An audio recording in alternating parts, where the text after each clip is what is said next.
Descubrir. Crear. Aprender. Participar. Televisión más internet. www.encuentro.gov.ar.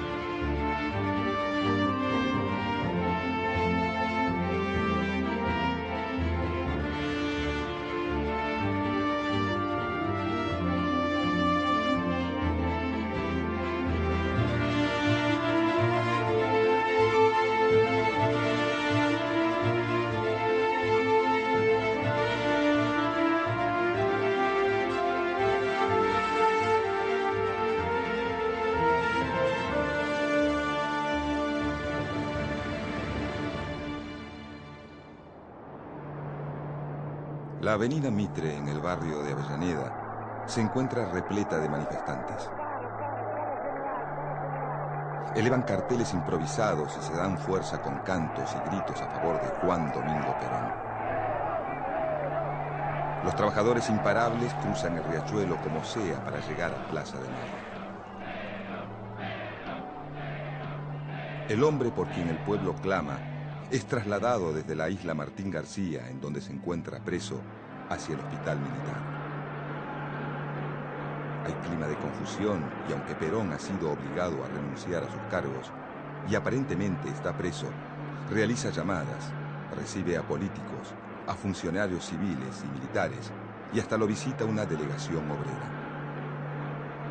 Pero nadie puede asegurar si está internado, detenido o en libertad. En la calle la multitud utiliza cualquier medio para llegar a la plaza. Lo hace a pie, en autos, camiones, colectivos o tranvías. Algunos negocios cierran sus persianas por temor y muchos vecinos se recluyen desconfiados en sus casas.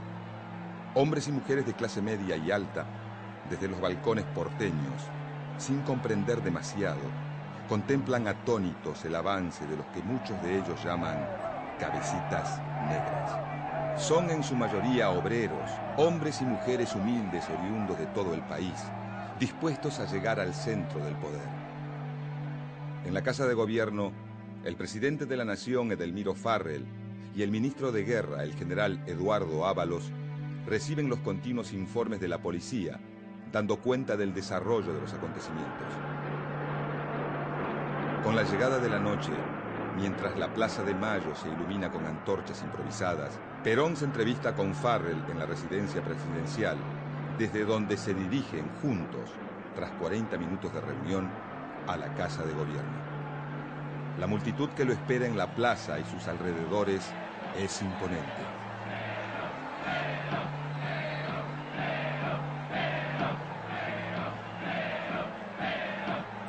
En aquella noche del 17 de octubre de 1945, varios cientos de miles de personas están dispuestas a quedarse en la plaza hasta que su nuevo líder salga al balcón. Es el comienzo de una nueva era en la historia argentina.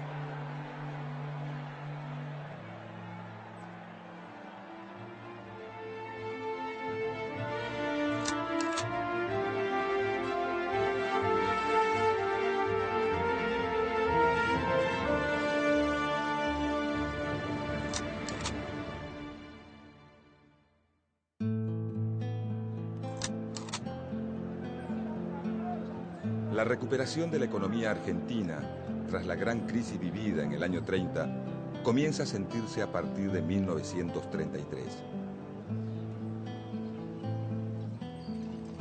Muchos trabajadores llegan del campo a la ciudad, atraídos por la demanda de empleo provocada por la aparición de nuevas industrias y por la carencia de mano de obra debido al abrupto corte en la llegada de nuevos inmigrantes. Los sindicatos más poderosos siguen siendo el de transporte y el de servicios públicos. Los obreros industriales generan nuevos espacios sindicales. aunque el sindicato de la construcción, actividad en pleno auge, es uno de los que más trabajadores congrega.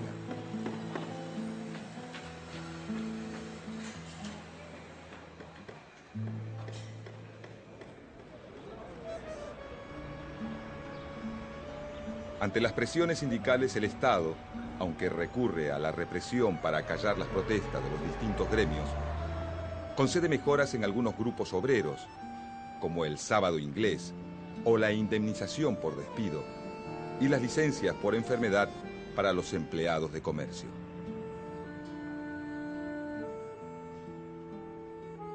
Durante la presidencia de Agustín P. Justo, muchos de los nuevos dirigentes sindicales creen que el Estado es un interlocutor válido para acceder a mejores salarios y condiciones de trabajo, pero intentan mantener una posición apartidaria, postura dominante en buena parte del movimiento obrero.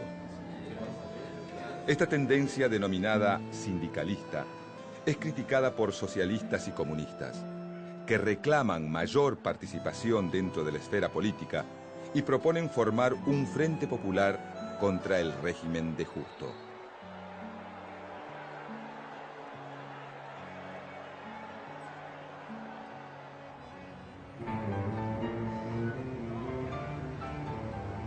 En elecciones fraudulentas se impone la fórmula Roberto Ortiz-Ramón Castillo, que asume la presidencia en febrero de 1938.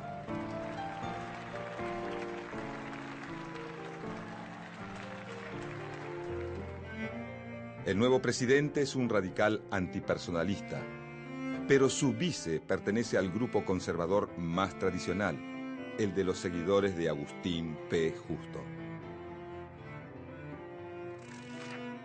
El presidente Ortiz se acerca al radicalismo atacando al fraude electoral con la convicción de que sin Irigoyen, muerto en 1933, el radicalismo puede ser una fuerza política moderada.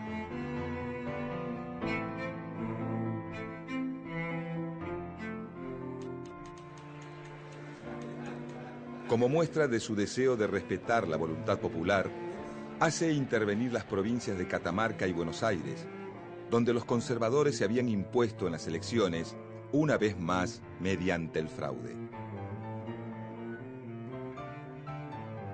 Los radicales victoriosos en varias provincias, en las elecciones legislativas de 1939, pasan a controlar la Cámara de Diputados. Luego de 2 años de licencia por enfermedad, en 1942, el presidente Ortiz renuncia a su cargo. Castillo, su vicepresidente, que hasta entonces estaba a cargo del poder, asume como presidente el 27 de junio de ese año. Castillo es un abogado catamarqueño, interventor de la provincia de Tucumán durante la presidencia de José Félix Uriburu y ministro de Interior de su antecesor Agustín P. Justo. El nuevo presidente representa el elemento más conservador y antirradical del pacto entre el Partido Conservador y la UCR antipersonalista. Al asumir el cargo no duda en reinstalar el viejo sistema de elecciones fraudulentas. Por entonces, mientras crece el descrédito de los partidos y del sistema político, el Estado se va tornando cada vez más poderoso. El gobierno negocia con sindicatos, empresarios, fuerzas armadas, iglesia y asociaciones civiles. Mientras tanto, la Segunda Guerra Mundial, que se ha iniciado en 1939, llega a su punto cúlmine.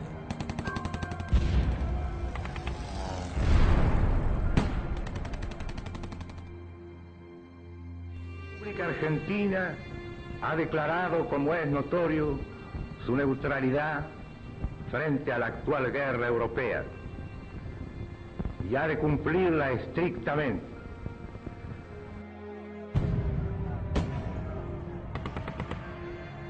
La Argentina mantiene su neutralidad, pero el avance de los alemanes sobre Europa significa para el país la pérdida progresiva de mercados.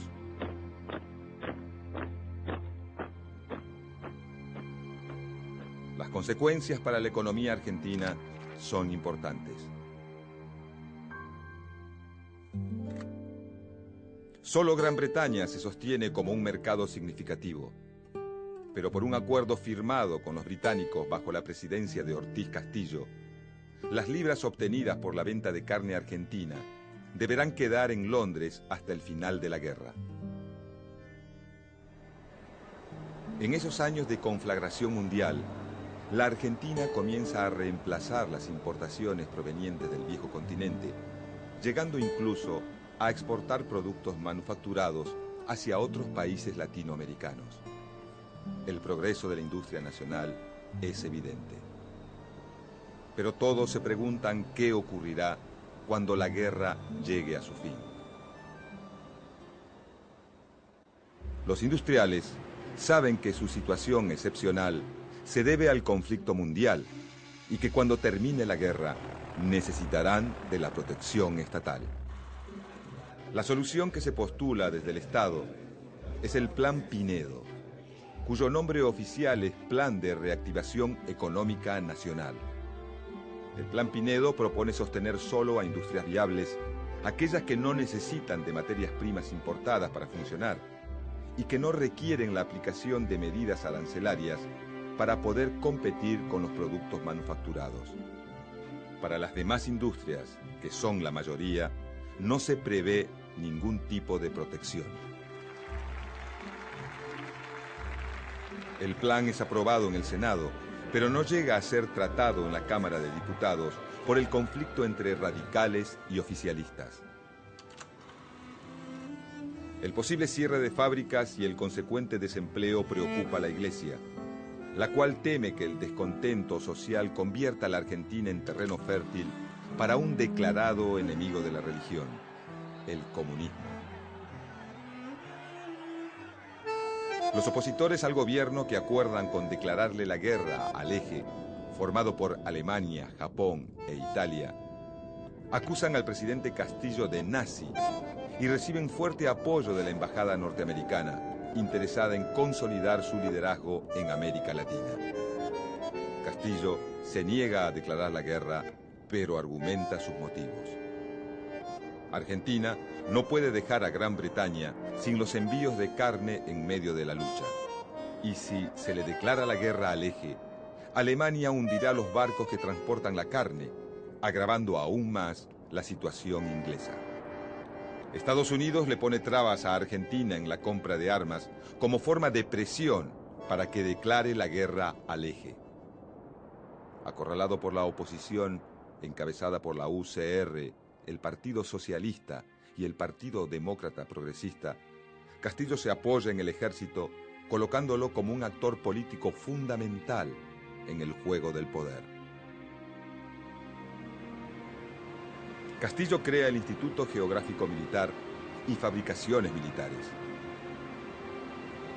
conformando así a algunos nacionalistas del ejército que creen en el desarrollo industrial del país como posibilidad para autoabastecerse de armamentos.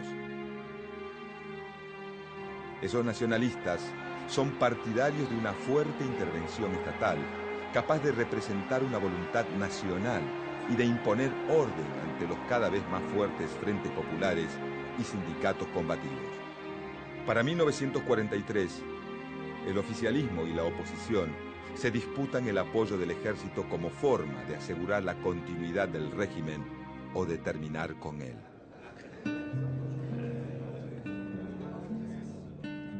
Los radicales ofrecen al general Pedro Ramírez, quien se desempeña como ministro de Guerra de Castillo, la candidatura presidencial para las próximas elecciones, que se realizarían a fines de 1943. El presidente, en represalia, exige la renuncia del ministro Ramírez, pero Castillo ya ha perdido el poder real. Son ahora las Fuerzas Armadas las que manejan los verdaderos hilos del poder y reaccionan derrocándolo con un golpe de Estado el 4 de junio de 1943.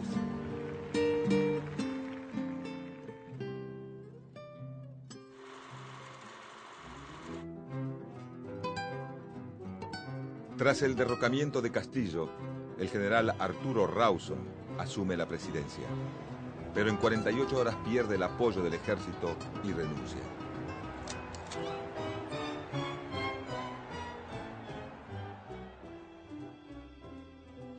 Entonces es Pedro Ramírez quien lo sucede y el Ministerio de Guerra pasa a ser controlado por un grupo de oficiales que conforman la logia GO. Los integrantes de la logia GO son en su mayoría coroneles que coinciden en la necesidad de dar más disciplina al ejército, acabar con la corrupción y ven al comunismo como el gran enemigo del momento. Su principal referente es el ministro de Guerra, Edelmiro Farrell.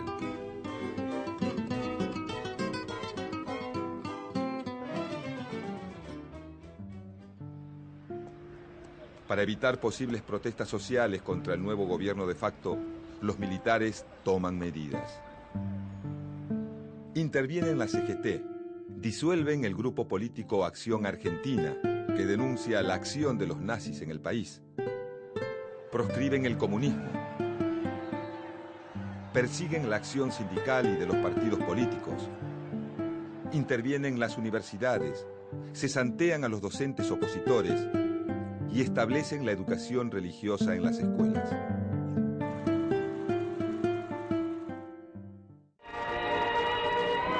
Argentina no puede ni debe penetrar el comunismo. Toda medida de represión siempre justificada frente a los intentos disolventes de los principios de religión, de familia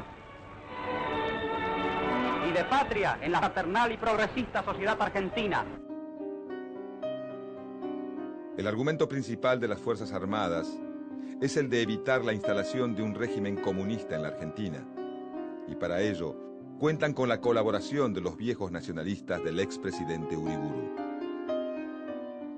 La oposición que antes acusaba a Castillo de nazi, ahora compara al gobierno militar con el régimen nacional socialista. En realidad, en el gobierno existen varias tendencias y líneas internas que se dividen entre militares afines al nazismo, algunos cercanos a los aliados y otros neutrales.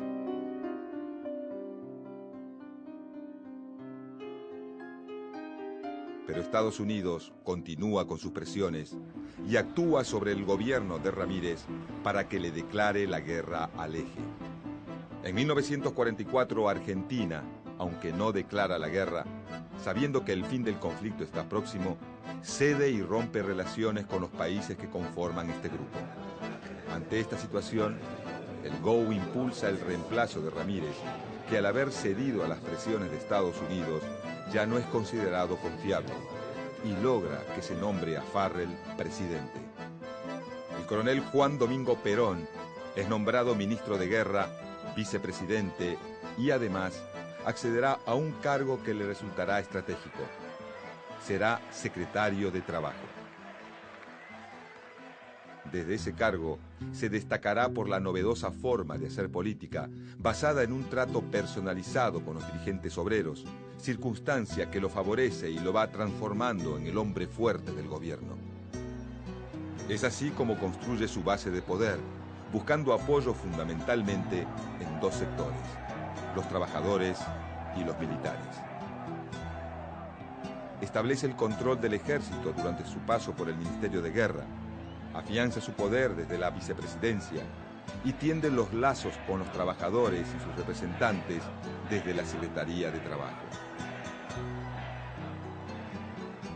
Perón convoca a todas las fuerzas sindicales, con excepción de las comunistas, y las impulsa a organizarse y a presentar sus demandas. Supervisa personalmente contratos colectivos de trabajo y establece las vacaciones pagas, el régimen de jubilaciones, de accidentes de trabajo y el estatuto del peón. El accionar de Perón provoca un gran crecimiento de su popularidad entre los trabajadores. Perón asegura que este acercamiento evitará la penetración del comunismo dentro de la clase obrera. Y empieza a aparecer en sus discursos una idea que luego será uno de los pilares de su doctrina política: la justicia social. Pero las medidas y leyes que Perón va obteniendo a favor de la clase trabajadora distancian al gobierno de Farrell de importantes sectores del empresariado nacional.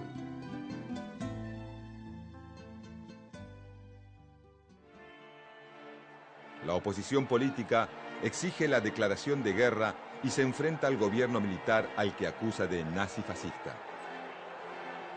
Finalmente, cuando el conflicto bélico está prácticamente definido y para tranquilizar a la oposición, Farrell cede y le declara la guerra al Eje.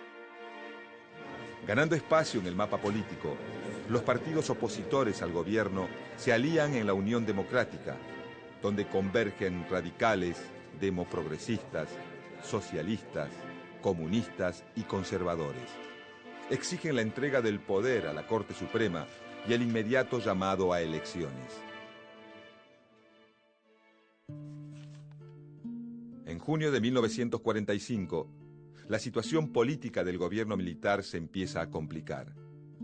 Se publica el Manifiesto del Comercio y la Industria, redactado y pagado por las asociaciones de patrones, que ataca a la política económica acusándola de desacertada y fascista.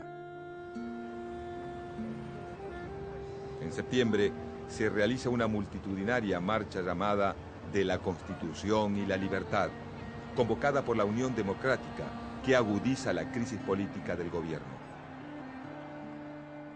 El principal opositor a la figura de Perón dentro del ejército es el general Eduardo Ábalos, jefe de la guarnición de Campo de Mayo. El inicio del conflicto se produce con la designación del jefe de Correos y Telecomunicaciones, lugar clave cuando se realizan elecciones, ya que desde allí se coordina la parte operativa de los comicios de todo el país. El teniente coronel Francisco Rocco es el número puesto para este cargo, aunque Perón lo sorprende nombrando a Oscar Nicolini, un amigo de su pareja, la actriz Eva Duarte. Algunos militares buscan desplazar a Perón para descomprimir la presión política y tomar el control del gobierno militar, aunque Farrell quede como presidente. Perón es el hombre que concentra la mayor parte de las críticas de la oposición. Un sector de los militares lo condena por fascista. Otros creen que se equivoca al acercarse a los trabajadores, y también hay quienes creen que la relación que Perón tiene con Evita contradice el Código de Honor Militar. Los oficiales de Campo de Mayo piden a voces la renuncia de Perón y amenazan con avanzar con sus fuerzas militares sobre la capital federal. El general Ábalos los convence de esperar los resultados de la reunión que se mantendría en Campo de Mayo con Farrell. El 9 de octubre, Ábalos y Farrell se reúnen y deciden pedirle a Perón la renuncia a todos sus cargos. Una comisión notifica a Perón de esta decisión y al poco tiempo regresa a Campo de Mayo con su renuncia. El 10 de octubre, desde la Secretaría de Trabajo, Perón ofrece un discurso a un grupo de obreros y dirigentes sindicales y utiliza la cadena nacional para dar un mensaje donde advierta a los trabajadores de la necesidad de defender las conquistas logradas. Estos discursos llevaron a Ábalos, flamante ministro de Guerra, a ordenar el arresto de Perón. El 13 de octubre, Perón es detenido y trasladado a la isla Martín García.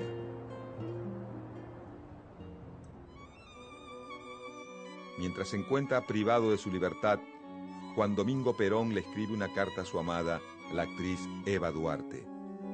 En un documento íntimo que quedará para siempre en la memoria de los argentinos, le dice que la quiere. Le avisa que ha pedido el retiro de la fuerza y que apenas recobre su libertad se casarán y se irán a vivir tranquilos a algún lugar de Chubut. Se queja de que tanto Ábalos como Farrell lo han traicionado y le dice que le pase una nota a Domingo Mercante para que inicie acciones legales. También le pide que se quede tranquila. Viejita de mi alma, tengo tus retratitos en mis pies y los miro todo el día con lágrimas en los ojos. Que no te vaya a pasar nada, porque entonces habrá terminado mi vida. Cuídate mucho y no te preocupes por mí, pero quiéreme mucho, que hoy lo necesito más que nunca. El mal de este tiempo, y especialmente de este país, son los brutos, y tú sabes que es peor un bruto que un malo.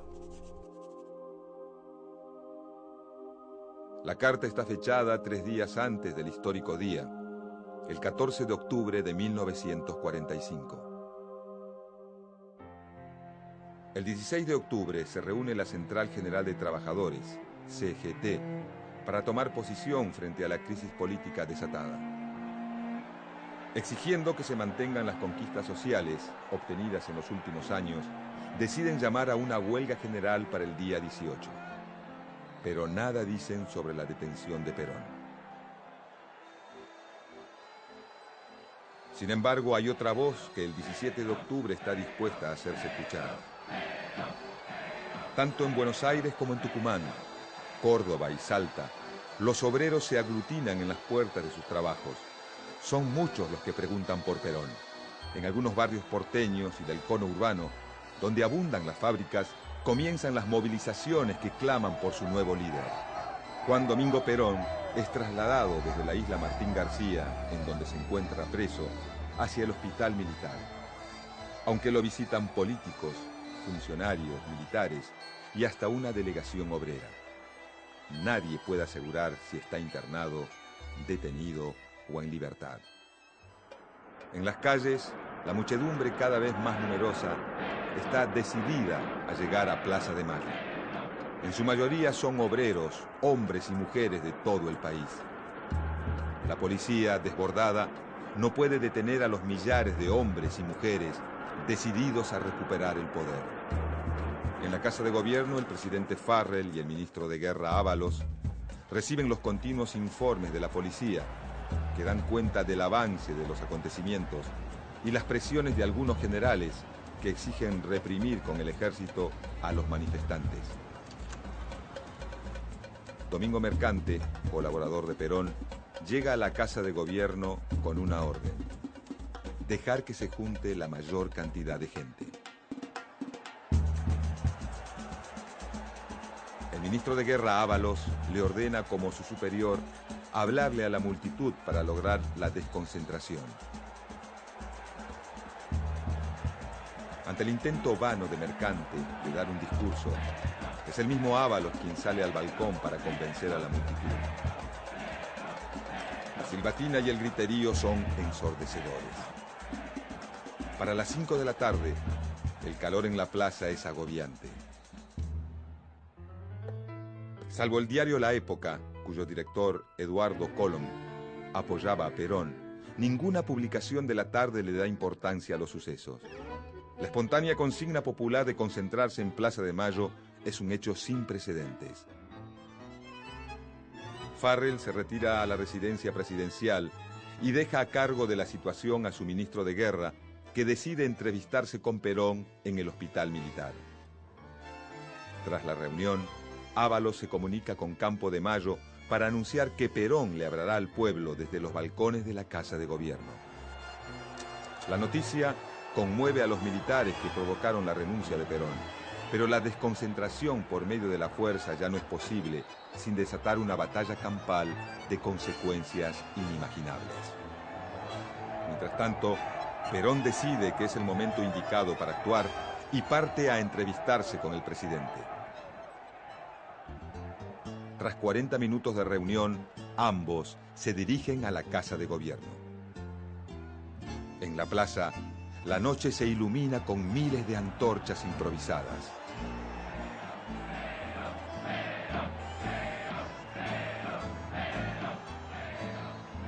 A las 23:10, Perón sale al balcón.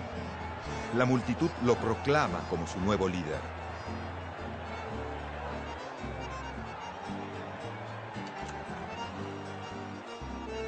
En un país que viene de 13 años de fraude electoral y de 2 de gobierno militar, la manifestación del 17 de octubre de 1945 evidencia el crecimiento, la organización y la politización de la clase obrera argentina. Los trabajadores y Perón forjan un pacto indestructible. Un pacto que trascenderá en el tiempo y que instalará por muchos años en la Argentina la antinomia peronista-antiperonista.